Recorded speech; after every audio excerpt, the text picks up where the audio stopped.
عالمگیر بادشاہ نے 40 علماء بٹھا رکھے تھے جو فتویٰ لکھتے تھے. رات کو فتوے سنا کرتا تھا اور اشکال پیدا کرتا تھا. ملا جیون رحمت اللہ علیہ عالمگیر کا استاد ہے، انتقال کر گیا. میں نے اور آپ نے بھی مر جانا ہے. فوت ہونے سے پہلے وصیت نامہ لکھ دیا. فرماتے ہیں میری نماز جنازہ وہ آدمی پڑھائے جس کی تمام عمر میں جب سے ہوش و حواس سنبھالا ہے اس کی ایک دن بھی سفر میں، حضر میں، دکھ میں، درد میں، بیماری میں کبھی بھی کسی حال میں بھی تہجد کی نماز قضا نہ ہوئی ہو.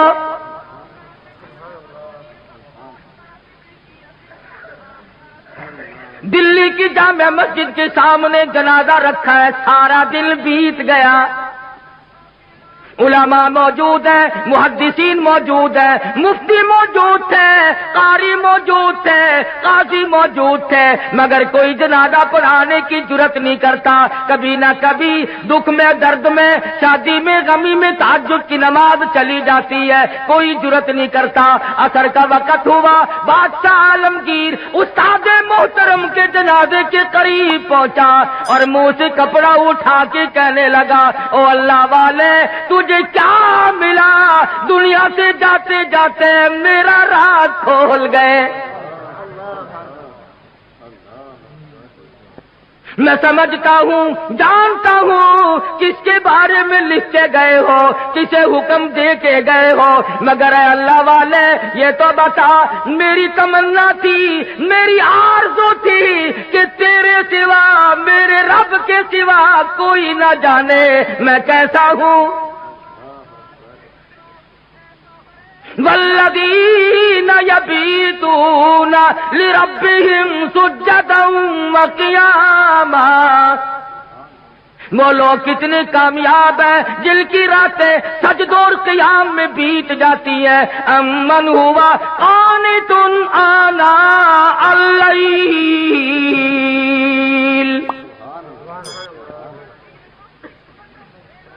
عالمگیر بادشاہ کھڑا ہو کے رو رہا ہے اور کہنے لگا اللہ والے تجھے کیا ملا؟ دنیا میں میرا راز کھول دیا، اب میں بڑا مشکل میں ہوں. اگر میں اپنا راز بچاتا ہوں تیرا جنازہ پڑھانے والا کوئی نہیں، تیرا جنازہ پڑھاتا ہوں تو میرا راز نہیں بچتا. اللہ والے میں مصیبت میں آ گیا ہوں. میری تو بڑی تمنا تھی میرے رب کے سوا کوئی نہ جانتا میں کیسا ہوں.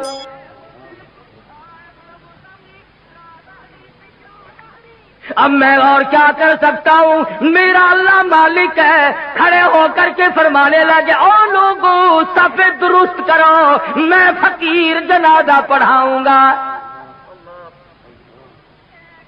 کبھی بادشاہ ایسے ہوا کرتے تھے. آج لوگوں چودھریوں کی اولاد قرآن نہیں پڑھتی، آڑتیوں کی اولاد قرآن نہیں پڑھتی، شیخوں کی اولاد قرآن نہیں پڑھتی، ملکوں کی اولاد قرآن نہیں پڑھتی، خانوں کی اولاد قرآن نہیں پڑھتی، تھانے دار کی اولاد قرآن نہیں پڑھتی، اے سی کی اولاد قرآن نہیں پڑھتی، تحصیلدار کی اولاد قرآن نہیں پڑھتی. اس لیے کہ اس کو کوئی مقدس کتاب نہیں مانتا. Facebook is a great place to connect with the people around you, but that doesn't mean sharing your ساری عمر میں چودھری نے کبھی بنگلے میں، کوٹھی میں، مکان میں، دکان میں قرآن کو داخل نہیں ہونے دیا. ہر چیز مکان میں آئے گی، دنیا دار آئیں گے، چھوٹے بڑے، امیر و غریب، بنگلے میں، ڈیرے میں آئیں گے جائیں گے، مگر اللہ کے قرآن کے لیے داخلہ بند ہے. جب تک چودھری مرے گا نہیں قرآن کا داخلہ بند. جب تک شیخ مرے گا نہیں قرآن کریم کا داخلہ بند. جب تک ملک اور خان مرے گا نہیں اس وقت تک قرآن کریم کا داخلہ بند. جب مر جائے فوراً داخلہ کھلتا ہے. اس مسجد کے مولوی کو بھی بلا کے لاؤ، اس مسجد کے مولوی کو بھی بلا کے لاؤ، ادھر کے طالب علم بھی بلاؤ، ادھر کے طالب علم بھی بلاؤ، چاروں طرف بیٹھے ہیں، قرآن مجید کی تلاوت ہو رہی ہے، مرنے والے کا بیٹا بیچ میں کھڑا ہوتا ہے اور کہتا ہے مولانا او قاری صاحب آج تو اتنا قرآن پڑھو، آج تو اتنا قرآن پڑھو، آج تو اتنا قرآن پڑھو، میرے ابا مرحوم کو بہشت میں ٹھوک کے جانا۔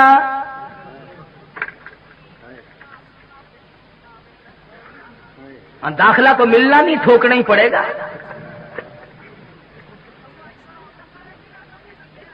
آج قرآن یاد آیا، اس کا مطلب تو یہ ہوا کہ یہ قرآن مردوں کے لیے اترا ہے۔ موٹر کار زندوں کے لیے، ہوائی جہاز زندوں کے لیے، ریل گاڑی ہوائی تمام سواریاں، تمام سبزی ترکاری پھل فروٹ، عورت مرد کے لیے، مرد عورت کے لیے زندہ چاہیے۔ اور لوگوں انصاف کرو، ہر چیز زندوں کے لیے، خدا کا قرآن مردوں کے لیے۔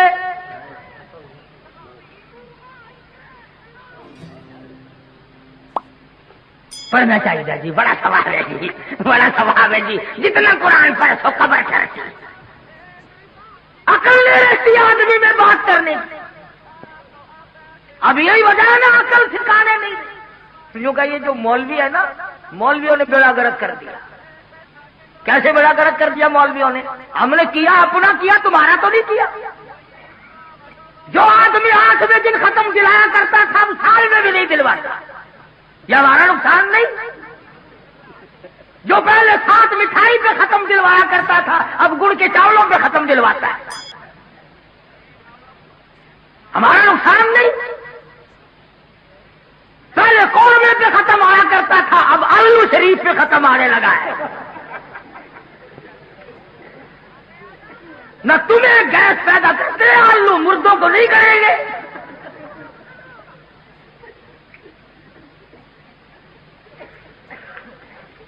یہ ساری کی ساری باتیں بے عقل پن میں آدمی کرتا ہے، جب عقل سلیم نہیں رہتی اس وقت یہ بات کرتا ہے۔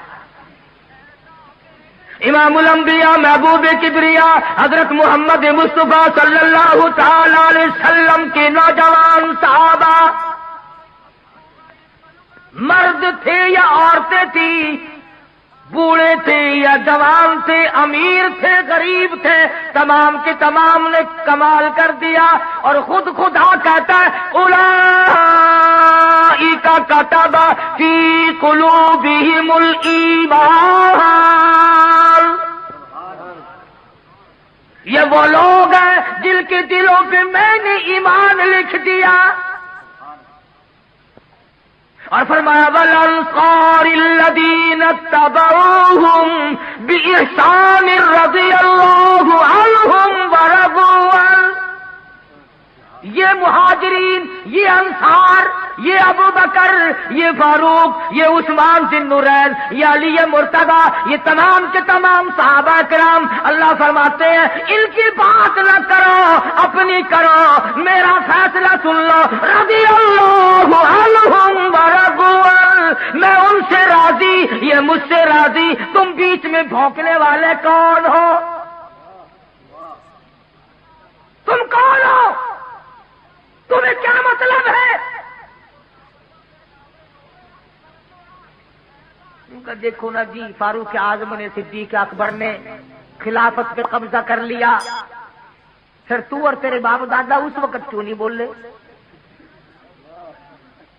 اس وقت کیوں نہیں بولے؟ اگر دم تھا، اگر خم تھا، جرأت تھی، اس وقت کیوں نہیں بولے؟ 1400 سال کے بعد مسائل یاد آئے ہیں، نماز سے جان چھڑانے کے لیے، روزے سے جان چھڑانے کے لیے، باقی دین کے احکام سے جان چھڑانے کے لیے صحابہ کرام پہ اعتراضات، اور کوئی ہو میں تمام کے تمام کو کہتا ہوں، یا وہ لوگ ہو جو صحابہ کرام کو معیار حق نہیں مانتے، یا وہ لوگ ہو جو صحابہ کرام کو بدجانت کہتے ہیں، یا وہ لوگ ہو جو صحابہ کرام کو بکواس کرتے ہیں، ہم تمام کے تمام کو ذلیل و خوار سمجھتے ہیں۔ تم ان کا کیا بگاڑو گے جن کا سردار کالی کملی والا ہو؟ تم ان کا کیا بگاڑو گے جن کا والی محمد مصطفیٰ ہو؟